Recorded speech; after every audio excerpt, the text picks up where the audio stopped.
Assalamualaikum warahmatullahi wabarakatuh. Alhamdulillahi rabbil alamin. Wassalatu wassalamu ala ashrafil mursalin nabiyyina wa maulana Muhammadin wa ala alihi wa sahbihi ajma'in. Wa ashhadu an la ilaha illallah wahdahu la syarikalah. Wa ashhadu anna Muhammadan abduhu wa rasuluh.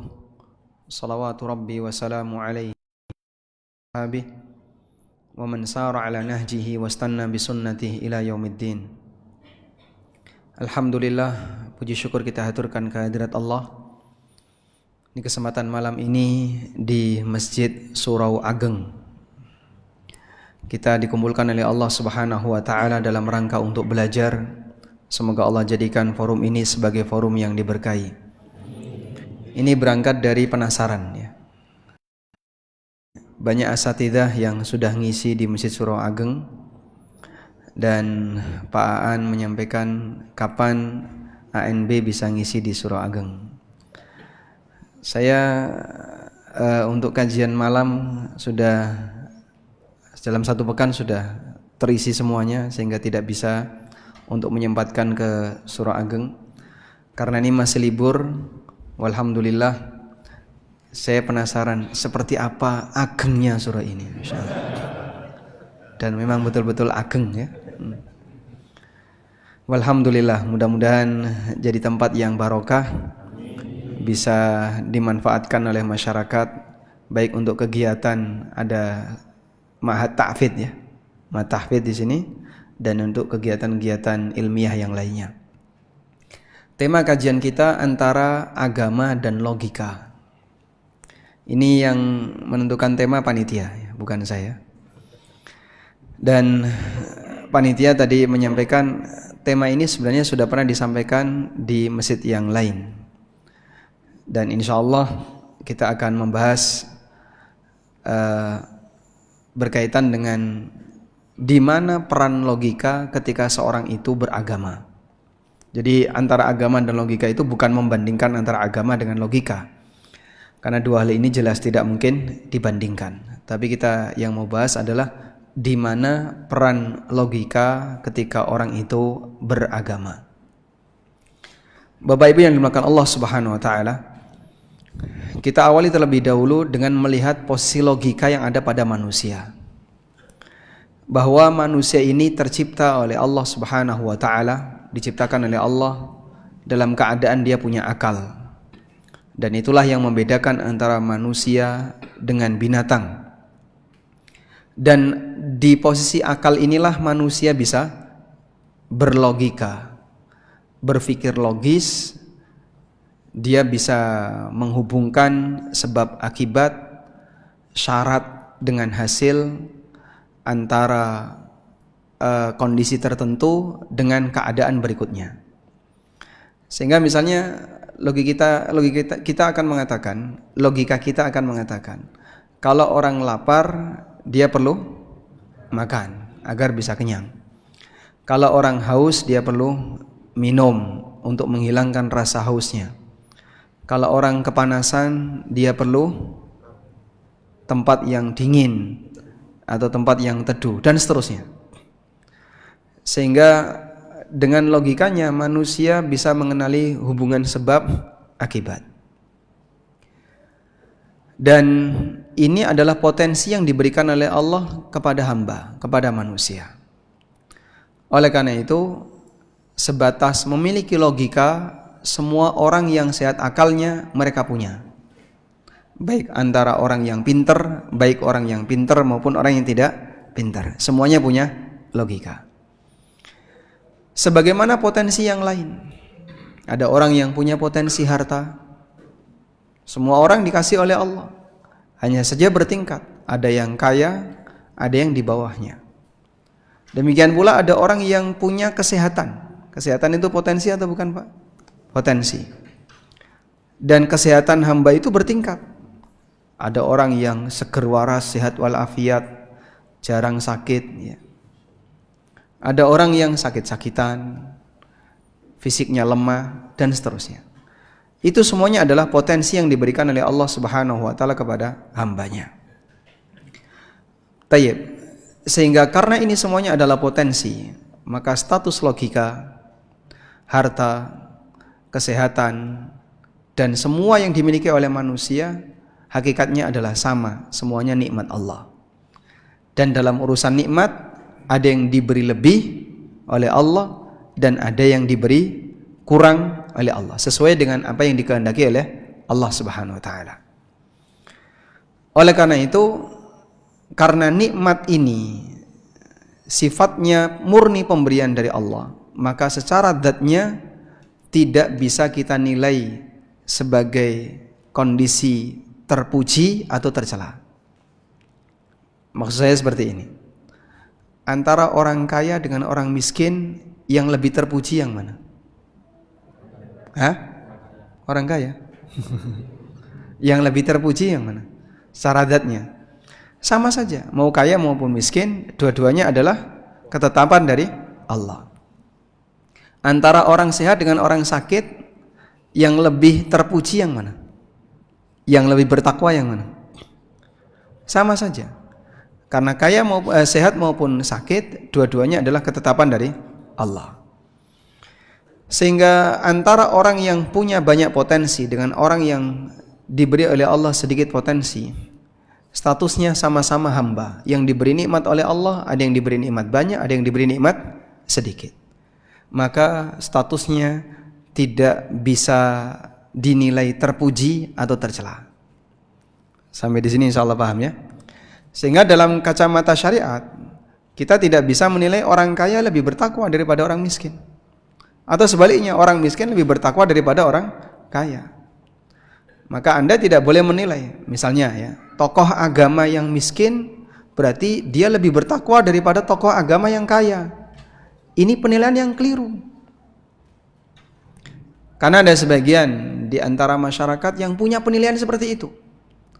Melihat tokoh agama yang miskin, itu seolah-olah dia lebih benar, lebih bertakwa daripada tokoh agama yang kaya. Ada banyak sekali para sahabat yang kaya, dan mereka lebih afdol dibandingkan sahabat yang miskin. Utsman bin Affan kita tahu, beliau adalah sahabat yang kaya. Abdurrahman bin Auf, demikian pula Abu Bakar As-Siddiq, beliau sahabat yang kaya. Ada sahabat yang miskin, contohnya Abu Ubaidah, Abu Dzar, Ali bin Abi Thalib. Namun jika kita diminta untuk membandingkan mana yang lebih afdol antara Utsman dengan Abu Dzar, lebih afdol Utsman. Kenapa? Beliau khulafaur rasyidin. Sehingga berkaitan dengan masalah kaya dan miskin tidak bisa dijadikan sebagai alat untuk menilai bahwa orang itu lebih bertakwa atau kurang bertakwa. Demikian pula dalam masalah kelebihan logika. Ada orang yang lebih pintar berlogika dan ada orang yang kurang pintar berlogika. Apakah yang lebih pintar berlogika berarti dia lebih bertakwa daripada yang kurang pintar? Tidak. Jawabannya apa? Tidak. Kenapa? Karena ini sifatnya hanya potensi yang diberikan oleh Allah Subhanahu wa taala bagi masing-masing hamba. Kalau penilaian kita terkait masalah kelebihan duniawi, memang yang namanya kaya lebih punya kelebihan dibandingkan yang miskin. Yang pintar berlogika lebih punya kelebihan daripada yang kurang pintar berlogika. Yang sehat lebih punya kelebihan sakit. Itu penilaian pakai kacamata duniawi. Tapi kalau kita bicara dengan menggunakan kacamata agama, semua itu sifatnya hanyalah pemberian dari Allah dan tidak bisa dijadikan sebagai ukuran mana yang lebih dekat kepada takwa. Tayyib. Selanjutnya, setelah kita paham akan hal ini, maka tahapan berikutnya kita akan melihat semua potensi itu bisa mengarahkan hamba kepada takwa, sebagaimana juga bisa menyebabkan hamba terjerumus ke dalam maksiat. Dengan harta orang bisa bertakwa, sebagaimana pula dengan harta orang bisa bermaksiat. Sebagaimana orang punya potensi yang lain. Maka dengan logika semakin bertakwa, Dengan logika pula orang bisa semakin durhaka, sebagaimana potensi yang lainnya. Nabi SAW pernah menyebutkan dalam hadis dari Abu Kabsyah Al-Anmari radhiyallahu anhu, innamad dunya li arba'ati nafar. Isi dari kehidupan dunia itu hanya ada 4 jenis. Nabi SAW kemudian memberikan rincian 4 jenis manusia ini, dan itu berdasarkan kombinasi antara harta dengan agama. Sebutkan, rajulun razaqahullahu malan wa ilma. Ada orang yang diberi oleh Allah harta dan ilmu agama. Fa huwa yattaqi fihi rabbah wa yasilu bihi rahimah wa ya'lamu fihi haqqah. Dia gunakan hartanya untuk bertakwa kepada Allah. Dia gunakan hartanya untuk nyambung silaturahmi, dan dia tahu kewajiban apa yang harus dia tunaikan terhadap hartanya.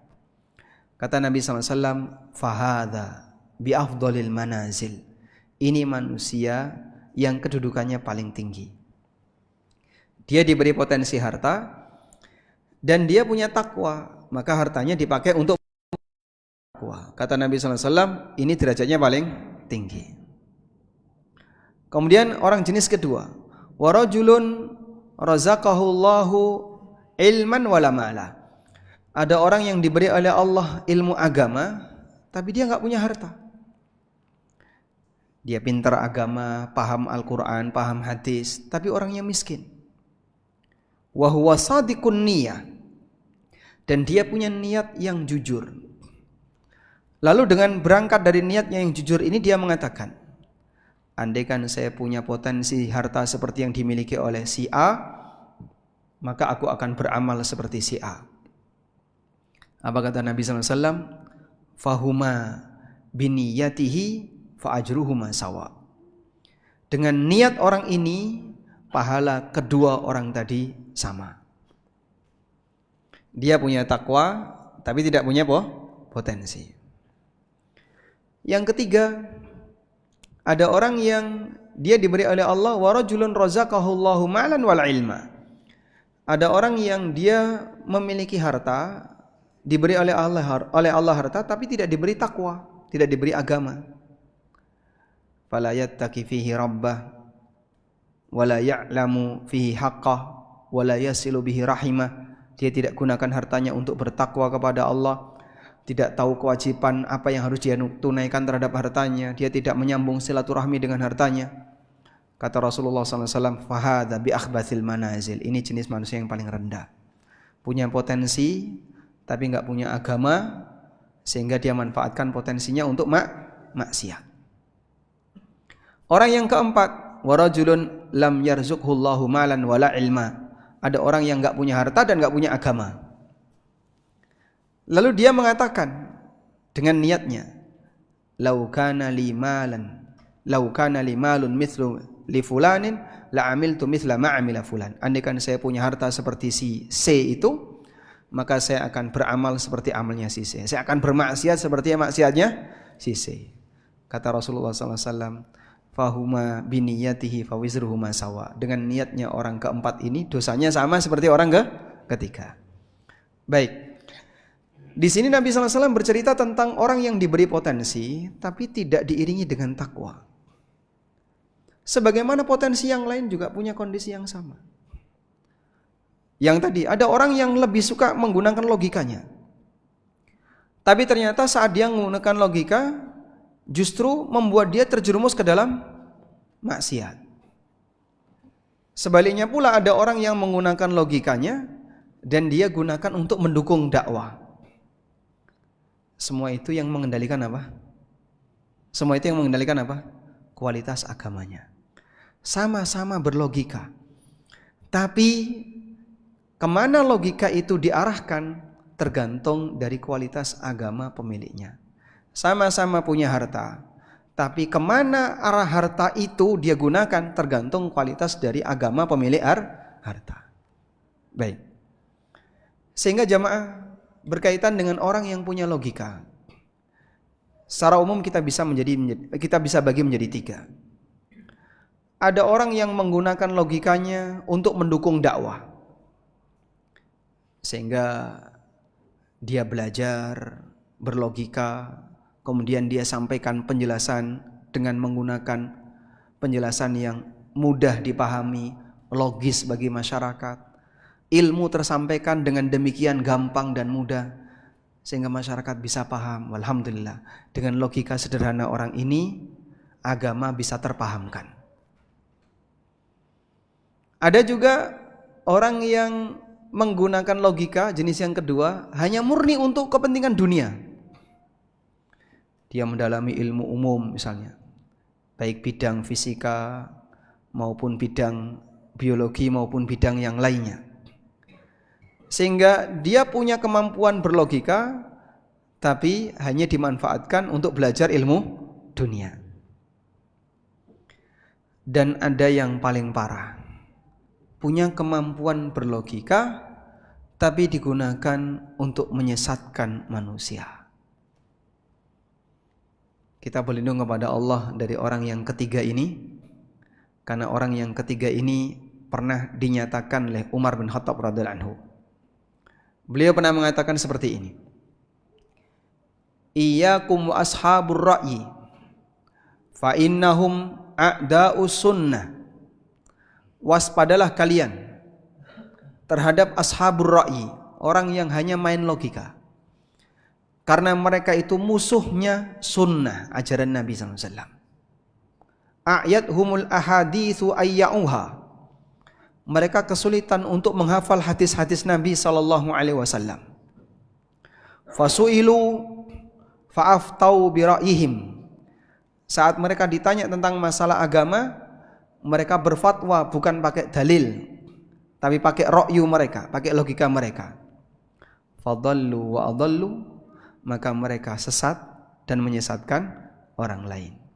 Ini peringatan Umar bin Khattab radhiyallahu anhu untuk orang yang bermain logika namun dia meninggalkan sunnah, bahkan dia menggunakan logikanya untuk meninggalkan agama. Tayyib. Dan fenomena seperti ini sudah ada sejak masa silam. Di zaman Nabi SAW ada beberapa orang yang dia itu merasa lebih pintar daripada para nabi. Bahkan yang Allah Subhanahu wa taala ceritakan di Al-Qur'an tentang kisah Nabi Nuh alaihi salatu wassalam. Allah Subhanahu wa taala menceritakan tentang kisah Nabi Nuh di surat Hud ayat 27. Ketika Nabi Nuh mengajarkan kepada mereka dakwah tauhid, Allah mengatakan, faqala al-mala'u alladhina kafaru min qaumihi, berkatalah orang-orang kafir di kalangan umatnya Nabi Nuh, ma naraka illa basyaram mithlana, kami menganggap kamu wahai Nuh hanyalah manusia yang sama seperti kami. Wa ma naraka taba'aka illa alladhina hum aradhiluna badiyar ra'yi, dan kami menganggap orang-orang yang mengikutimu adalah orang-orang yang aradhiluna, manusia rendahan di tempat kami, badiyar ra'yi, yang cupet akalnya, yang tidak bisa main logika. Sehingga dia merasa lebih berlogika, lebih pintar dalam berlogika, lalu meremehkan penganutnya Nabi Nuh alaihissalam. Saat mereka meremehkan pengikutnya Nabi Nuh alaihissalam, mereka kufur kepada Nabi Nuh dengan alasan kami lebih logis, lebih punya logika daripada kalian. Wa ma nara lakum alaina min fadlin, dan kami menganggap bahwa engkau wahai Nabi Nuh tidak punya kelebihan dibandingkan kami, bal nadzunnukum kadzibin, bahkan kami menuduh kalian sebagai para pendusta. Sehingga fenomena orang yang terhalang untuk mendapatkan hidayah karena logika itu sudah ada dalam sejarah perjalanan dakwah para nabi. Bahkan sudah ada sejak zaman siapa? Nabi Nuh alaihissalam. Waalaikumsalam warahmatullahi wabarakatuh. Sudah ada sejak zaman Nabi Nuh alaihissalam. Nah, ini salah satu di antara contoh bahwa terkadang orang diberi oleh Allah potensi logika, tapi ternyata justru keberadaan logika itu menghalangi dia untuk mendapatkan hidayah.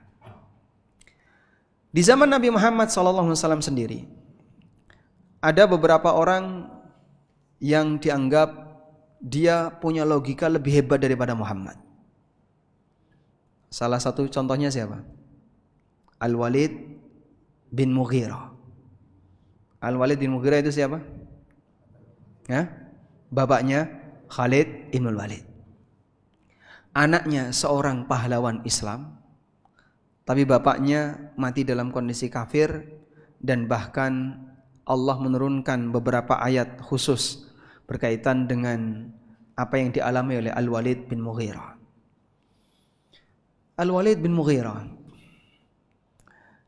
dia ini salah satu di antara tokoh musyrikin paling puncak, bahkan di atasnya Abu Jahal. Karena paling pintar dalam bersyair, orangnya sangat kaya, dan keluarganya banyak, punya banyak anak laki-laki. Sampai ketika Al-Walid ini merasa terpengaruh dengan Al-Quran, karena dia merasa Quran ini bukan ucapan dukun, bukan ucapan tukang sihir, bukan syair, ini pasti bukan buatan Muhammad. Akhirnya didatangi oleh Abu Jahal dalam kondisi dia sedih, karena masyarakat semuanya menganggap bahwasanya Al-Walid mau masuk Islam, disebabkan terpengaruh dengan Al-Quran yang dibawa oleh Nabi Muhammad SAW. Abu Jahal mendatangi Al-Walid dalam kondisi sedih. Maka Al-Walid ketika melihat Abu Jahal sedih, dan Al-Walid dengan Abu Jahal ini satu bani, sama-sama dari Bani Makhzum. Abu Jahal dari Bani Makhzum, Amr bin Hisham Al-Makhzumi, Al-Walid bin Mughirah Al-Makhzumi. Istri Nabi SAW yang dari Bani Makhzum siapa? Ummu Salamah radhiyallahu anha. Hindun bintu Abi Umayyah Al-Makhzumiyah. Lalu Abu Jahal mengatakan kepada Al-Walid, bagaimana aku tidak sedih? Sementara masyarakat semuanya mengatakan kalau Al-Walid mau masuk Islam. Lau tasabba Al-Walid la tasabba Al-Arab. Tasabba'a itu artinya menjadi sobi'ah. Karena Nabi SAW dituduh sebagai sobi'ah, penganut ajaran agama baru. Kalau sampai Al-Walid bin Mughirah itu tasabba'a, pindah agama mengikuti Muhammad, maka seluruh masyarakat Arab akan jadi Islam. Dia panutan. Sehingga ditunggui bagaimana sikap Al-Walid terhadap Muhammad. Mereka sudah kehabisan amunisi untuk menyudutkan Al-Quran. Apa yang bisa dikatakan yang kalimat yang paling tepat untuk menyudutkan Al-Quran? Disebut ucapan dukun, kok bukan dukun. Disebut syair, bukan syair. Disebut tukang sihir, Muhammad bukan tukang sihir. Sehingga mereka kebingungan, apa sih kalimat yang cocok untuk menyebut dakwahnya Nabi Muhammad SAW. Maka Al-Walid menyampaikan kepada Abu Jahal, saya adalah orang yang paling syair di tanah Arab ini, paling pintar syair, dan saya paling tahu tentang syair. Saya tahu yang disampaikan Muhammad itu bukan syair, dan saya tahu Muhammad itu bukan dukun, dan Muhammad bukan pendusta. Sampai Al-Walid tanya kepada masyarakat Arab, apakah kalian punya pengalaman dalam perjalanan hidup kalian kalau Muhammad pernah berdusta walaupun sekali?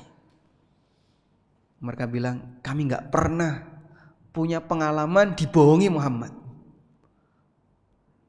Sehingga sebelum beliau jadi nabi, sampai beliau jadi nabi, Allah Subhanahu wa taala menjaga beliau tidak pernah berdusta.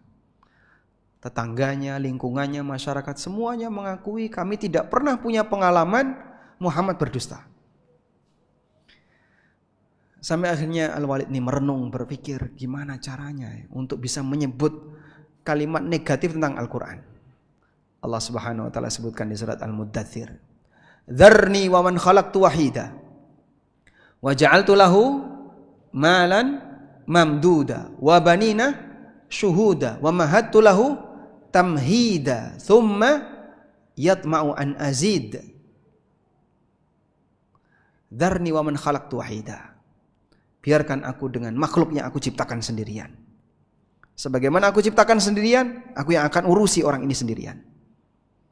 Wa ja'altu lahu malam mamduda, dan aku berikan kepadanya harta yang membentang. Harta membentang itu apa? Tanahnya Al-Walid itu dari Mekah sampai Taif.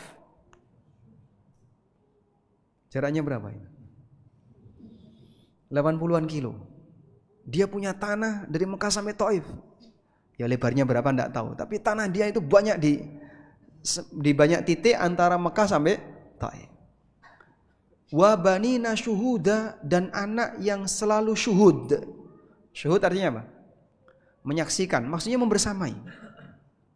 Kalau orang sudah senior, antara hidup sendiri sama bersama anak, lebih bahagia mana? Coba kita tanya yang senior. Orang kalau sudah senior, harapannya gimana Pak?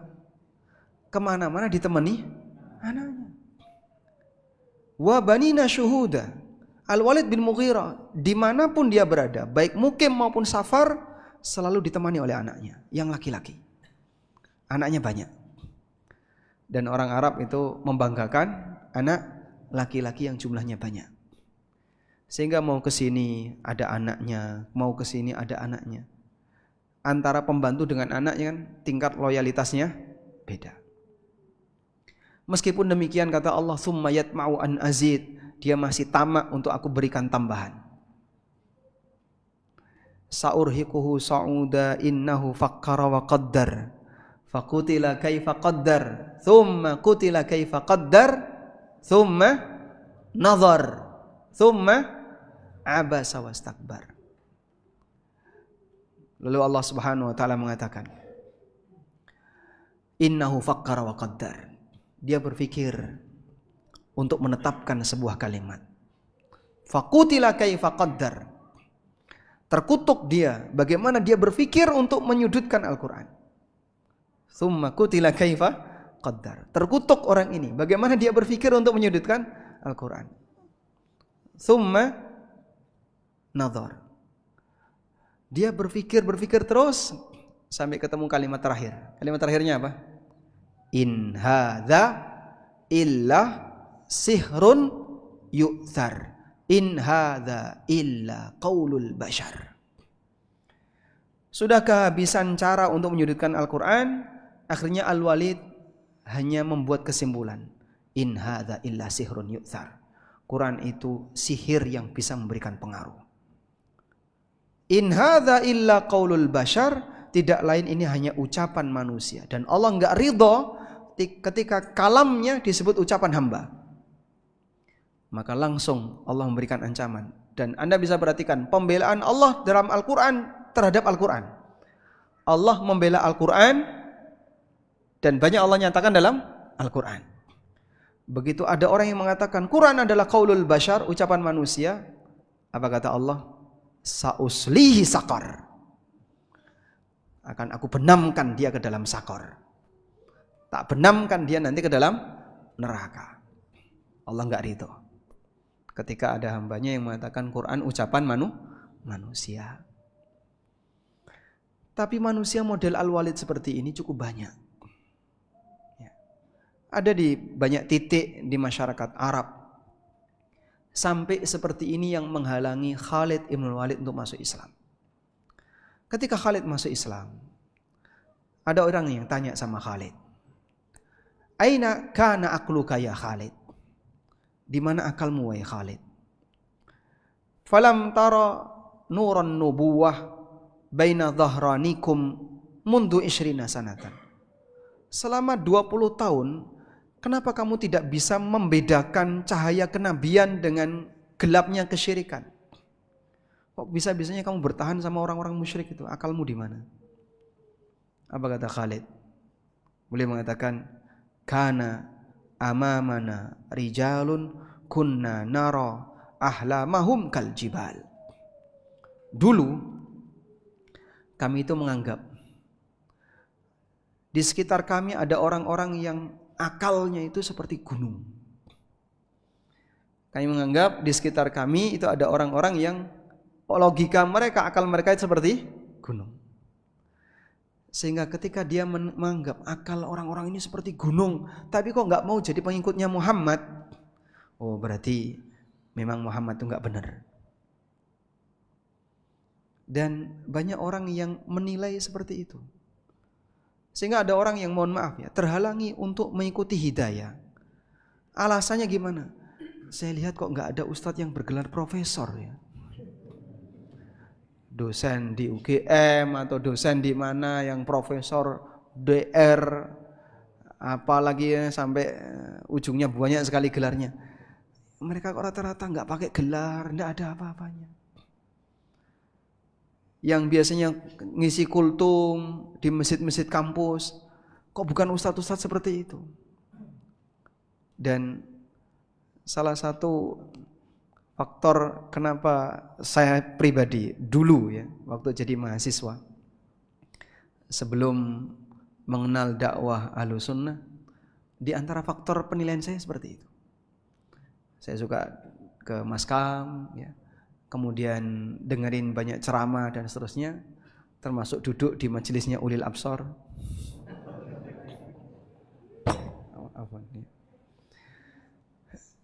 Sehingga salah satu di antara penghalang kenapa kita jadi kesulitan untuk bisa menerima hidayah, di antaranya adalah gumun dengan orang lain. Dia punya logika, ternyata orang yang berlogika itu seperti ini, dan dia tidak berpihak kepada mereka yang belajar di masjid, mempelajari kitab tauhid atau kitab-kitab yang semacamnya. Dulu seperti itu. Baik. Makanya terkadang orang yang gumun dengan orang lain, takjub dengan kelebihan duniawi orang lain, itu bisa menjadi penghalang logika. Bisa menjadi penghalang hidayah. Takjub dengan kekayaan orang lain. Orang-orang kaya nggak ada di situ, ya Pak. Yang di Surau Ageng nggak ada yang kaya misalnya ya. Maka saya sholat di masjid besar karena yang kaya ada di sana, misalnya. Sehingga dengan potensi yang dimiliki oleh hamba terkadang membuat orang itu takjub, dan itu bisa menghalangi orang lain untuk mendapatkan hidayah. Maka pemilik potensi dia nggak mau untuk karena merasa bangga dengan potensinya. Seperti Qarun. Qarun dengan Musa itu apanya? Sepupunya Nabi Musa, ibnu ammi Musa, putra dari pamannya Musa alaihissalam. Dan pada waktu dia dikasih nasihat, seperti yang Allah sebutkan di surat Al-Qasas bagian akhir. Lalu setelah Qarun diberi nasihat, dengan bangganya dia mengatakan, qala innama utituhu ala ilmin indi.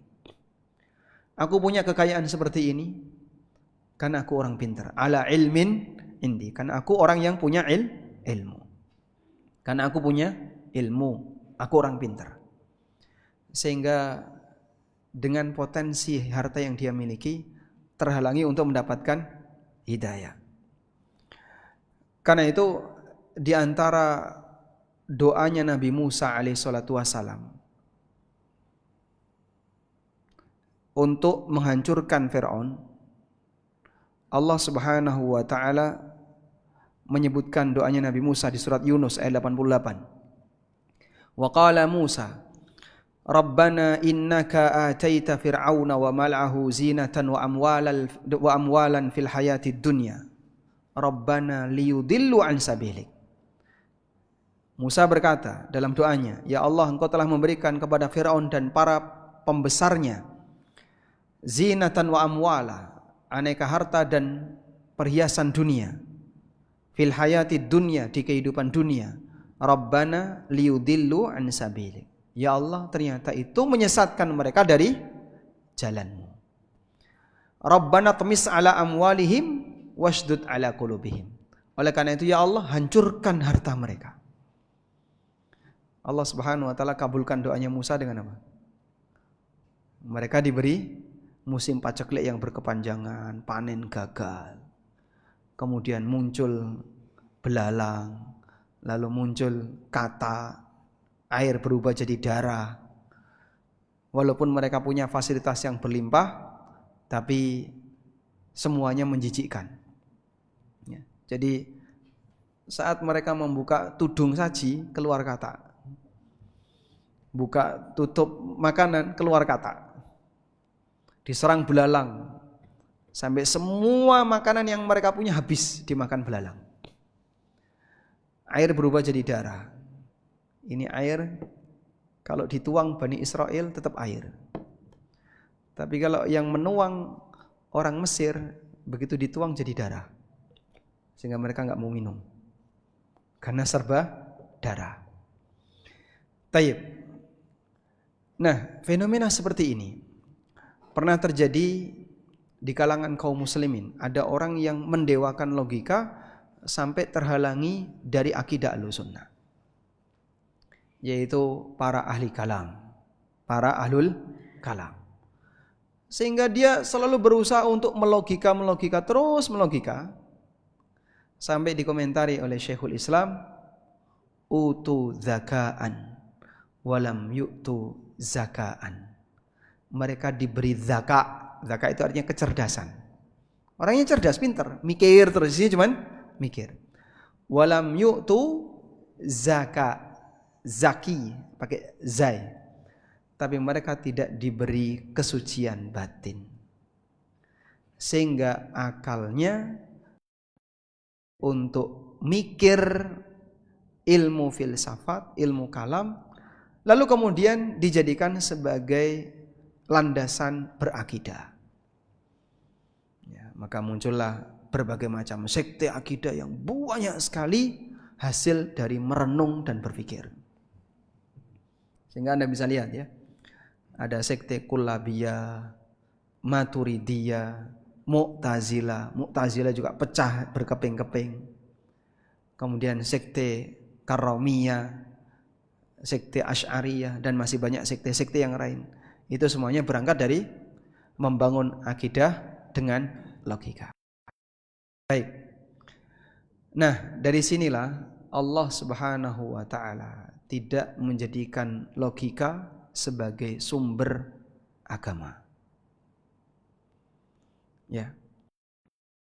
Sehingga Allah tidak jadikan logika sebagai sumber agama. Karena logika itu potensi yang Allah berikan kepada hamba yang punya dua arah, bisa dipakai untuk kebaikan, bisa dipakai untuk kejahatan. Dan kalau kemudian logika itu jadi sumber agama, berarti manusia tidak butuh nabi. Semuanya bisa berlogika. Nah, berarti kalau gitu nggak butuh nabi. Sudah? Terus sumber agama apa Pak? Wahyu, bukan logika. Kesalahan yang terjadi adalah ketika logika dijadikan sumber agama. Sehingga misalnya orang merancang akidah pakai logika. Atau orang misalnya merancang amalan pakai logika. Atau ngoreksi Al-Quran pakai logika. Maka wahyu dikalahkan dengan logika. Taib. Nah, ini semuanya adalah kesalahan yang terjadi. Sebagaimana juga kesalahan yang terjadi ketika logika menyebabkan orang tidak mau mengikuti kebenaran. Wallahu alam. Walhamdulillahirabbil alamin. Kita azan dulu. Ya, kita akan dengarkan azan Isya terlebih dahulu dan nanti selesai azan Isya bisa kita sambung sedikit dengan tanya jawab. Wassallallahu ala nabiyyina Muhammadin wa ala alihi wa sahbihi wasallam.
Alhamdulillah wassalatu wassalamu ala Rasulillah wa ala alihi wa sahbihi wa mawala.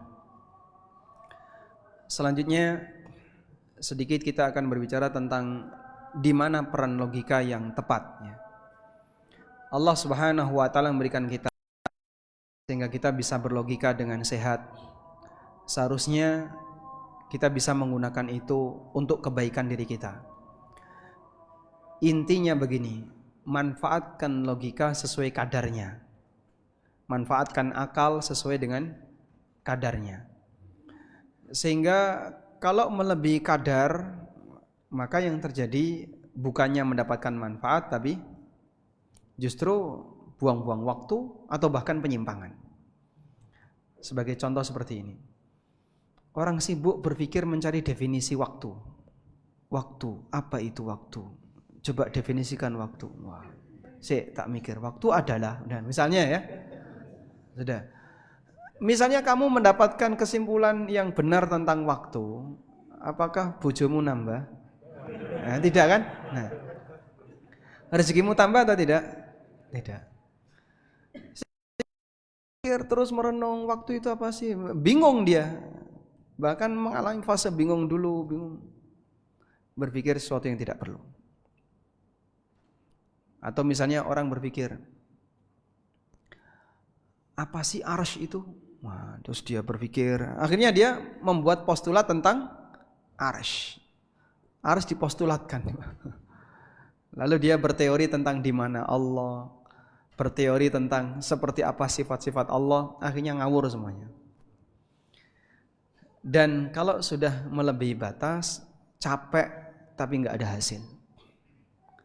Seperti orang yang bekerja, kalau dia bekerja sesuai kadar, sehingga ada waktunya dia istirahat.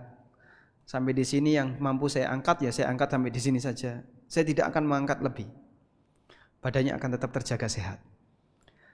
Tapi kalau dia bekerja memaksakan diri, siang kerja, malam kerja, bangun jam 2 langsung kerja, muter terus seperti itu. Mungkin nggak fisik ini dipaksa kayak gitu? Mungkin, tapi cepat rusak. Fisiknya cepat rusak, capek. Logika juga sama. Mungkin orang memforsir akalnya, berpikir terus, berlogika terus, tapi lama-lama capek. Dan testimoni seperti itu pernah disampaikan oleh para pemikir, tokoh-tokoh ahlul kalam yang ada di tengah kaum muslimin. Saya bacakan sebagian di antaranya. Ucapan Fakhruddin Ar-Razi, salah satu tokoh Asy'ari dan bahkan menjadi salah satu tokoh sentral Asy'ari untuk fase yang kesekian, karena Asy'ari sendiri itu ada banyak fase.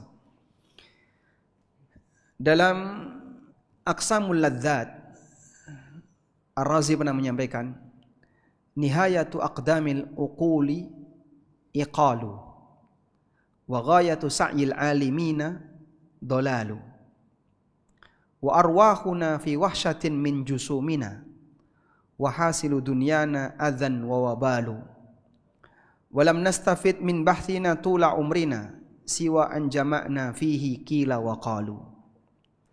Kata dia, ujung dari akal yang melebihi batas hanyalah belenggu, puncak dari usaha para pemikir hanyalah kesesatan. Roh kita kesepian di dalam jasad, dan yang kita dapatkan dari dunia ini hanyalah hina dan nestapa. Kami tidak mendapatkan manfaat dari usaha sepanjang hayat, selain hanya mengumpulkan qila wa qalu, katanya-katanya. Karena dia terlalu sibuk dalam memanfaatkan ilmu logika tadi, ilmu filsafat.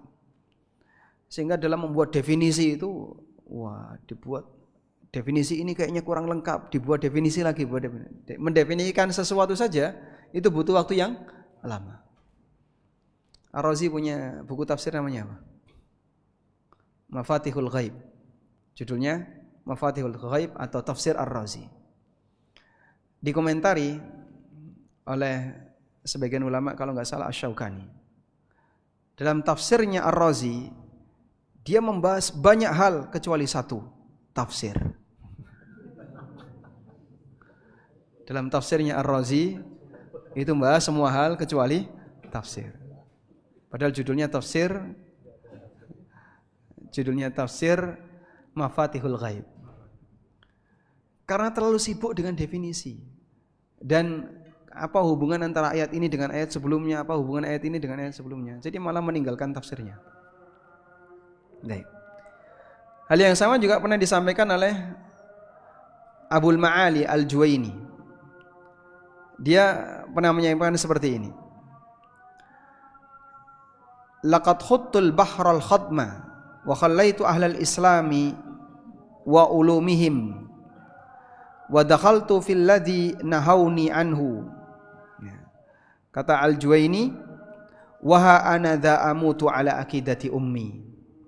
Aku telah mengarungi lautan yang luas. Aku tinggalkan kaum muslimin dan ilmu mereka, namun aku justru masuk ke hal yang telah mereka larang. Saat ini jika Tuhanku tidak menyelamatkan aku, celakalah Ibnul Juwaini. Aduhai, andaikan aku mati dengan membawa akidah ibuku. Ya. Seorang wanita tua kan tidak berpikir terlalu rumit dalam berakidah. Ya ikuti saja panduan yang berlaku, diterima dengan mudah, tanpa berpikir yang terlalu berlebihan.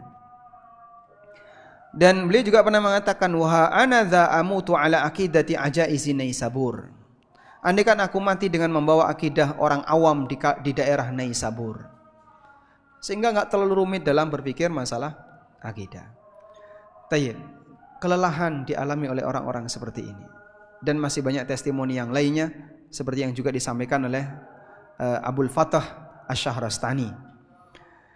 Sehingga kalau orang sudah melebihi batas, maka yang terjadi adalah capek. Melebihi kadar pasti dia capek.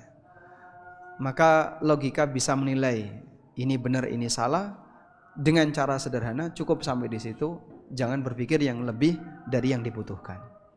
Wallahu a'lam. Tayyib, mungkin demikian yang bisa kita sampaikan. Ada yang mau disampaikan jemaah? Nah, tafadhal.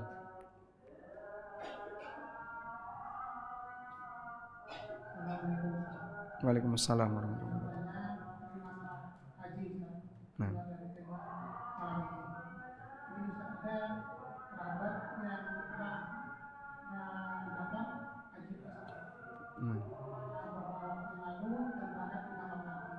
Gimana?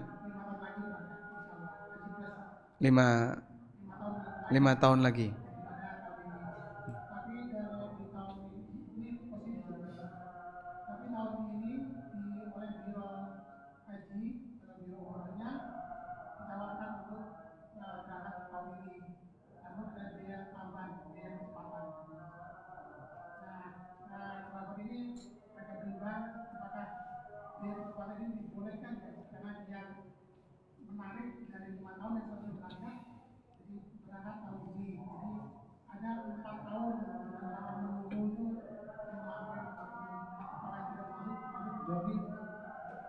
Baik.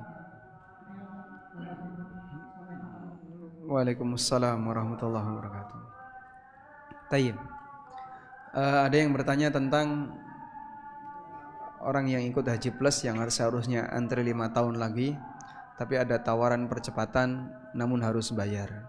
Nah, apakah percepatan ini diperbolehkan dan bayar ini boleh atau tidak? Mungkin perlu ditanyakan. Bayar ini kemana? Siapa penerimanya? Resmi atau tidak? Kalau itu nanti jawabannya adalah ini tidak resmi, sehingga tidak ada tidak masuk ke pemerintah misalnya, dan seterusnya, bisa dipastikan itu adalah sogok. Ya.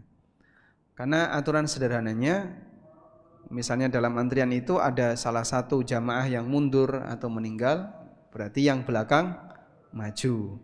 Nah, ternyata slot kosong ini terkadang diisi oleh yang masih bawah. Bapak bisa ngisi sini tapi bayar. Nah, bayar ini kan berarti ngotak-ngatik sistem. Karena dia enggak normal. Ketika seperti itu yang terjadi, berarti membayari yang ngotak-ngatik sistem tadi. Ini sogok ya. Dan kami menekankan kepada kaum muslimin untuk mengawali kegiatan ibadah dengan takwa. apalah manfaatnya ibadah, tapi cara melakukannya diawali dengan maksiat. Pakai dosa besar dulu, sogok dulu. Dan antara nyogok yang disogok, dua-duanya dilaknat oleh Allah Subhanahu wa taala. La'anallahu rashi wal murtashi war ra'ish. Allah melaknat orang yang nyogok, yang nerima sogok, war ra'ish, dan perantara sogok. Wallahu a'lam. Cukup bisa? Baik, demikian yang bisa kita bahas di kesempatan kali ini. Mudah-mudahan jadi ilmu yang bermanfaat. Wassallallahu ala nabiyyina Muhammadin wa ala alihi wa sahbihi wasallam. Wa akhiru da'wana anil hamdulillahi rabbil alamin. Wassalamu alaikum warahmatullahi wabarakatuh.